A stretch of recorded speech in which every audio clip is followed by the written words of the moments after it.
What's up everyone, Alex here with Off the Cuff Reviews. I am back again to bring you guys a special new video. This time we're going to be doing a movie review for the new movie Fear Street Part 3. So let's get into it.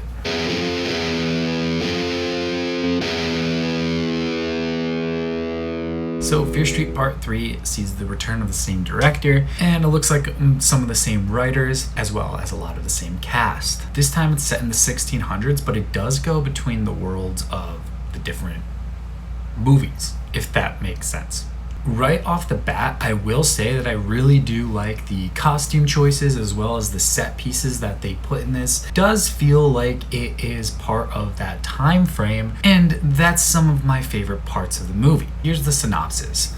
The origins of Sarah Fear's curse are finally revealed as history comes full circle on a night that changes the lives of Shadysiders forever. Now that sounds similar to the last synopsis, but let's talk about it. I don't want to do too many spoilers or really get into the nitty-gritty of this movie because it will spoil a lot of the movie. As you heard, there is a curse and they kind of have to break it and fight it, and you kind of get it if you've seen the other ones. You kind of see where this is going. It's kind of predictable. One of the things that is a drawback for this movie is the writing. Now, I thought the writing was pretty good in the last two, especially the last one. I thought the second one that was set in the 70s had really good writing, and that was some of the strongest parts of the movie, in my opinion. And when I say writing, I'm talking about the dialogue. The dialogue is atrocious. It's like meme level dialogue.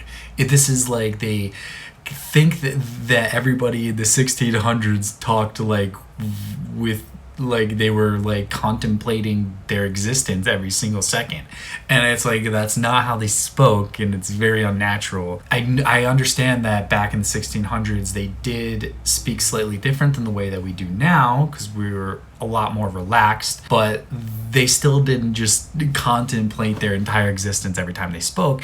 And for the first hour and 15 minutes of this movie, that's it. Like, that's the entire first hour and 15 minutes is them contemplating and talking like they're contemplating, and there's not much happening for the first hour of this movie. And then you kind of get into the second part and you're like, oh, okay, now I see where this is going. Now this is drawing me in again. But the first hour is just very out of place, and I felt like the writing was very rushed almost, and they just didn't really put all that they had into this one, and it could have been so much better. They have a lot of things that they could work with.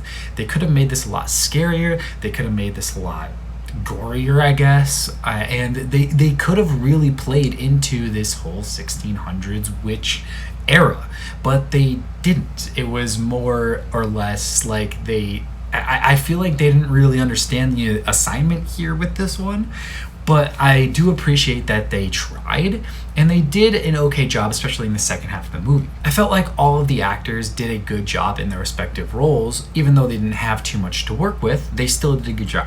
This one, again, is rated R. There are some humorous jokes some of them are sexual innuendos, and some of this movie is sexual in nature, and there are some gory scenes, but not nearly as close as the other two. The music also wasn't really a strong suit in this one as well. I feel like in the last two that played a really integral part of the story was the music, and I understand that this is set in the 1600s, and who the hell is listening to 1600s music nowadays? Like, it's not popular, obviously, but they still could have kind of like integrated some catchier tunes in here to draw more people in. I feel like this one's definitely going to leave a lot of people maybe feeling like empty, almost like that it was just kind of like, oh, okay. But I feel like they could have really done a better job with this one. Overall, though, I do think this is a good movie, and I do recommend watching it, especially if you watch the other two, just to see how this ends. Just continue watching it. You'll understand. If you like the other two, you will find things that you like about this one as well. But just understand that it's not going to be up to the level of the other two at all. Especially, I think the second one is the better one out of the three, and I was kind of hoping that this one would be the best, but it turns out that it really wasn't. Let me know what you guys thought of this movie down below, And if you are new here, hit that subscribe button. It would really help me out. I hope you guys stay safe. I will see you on the flip side. I have so many more videos coming. Thanks.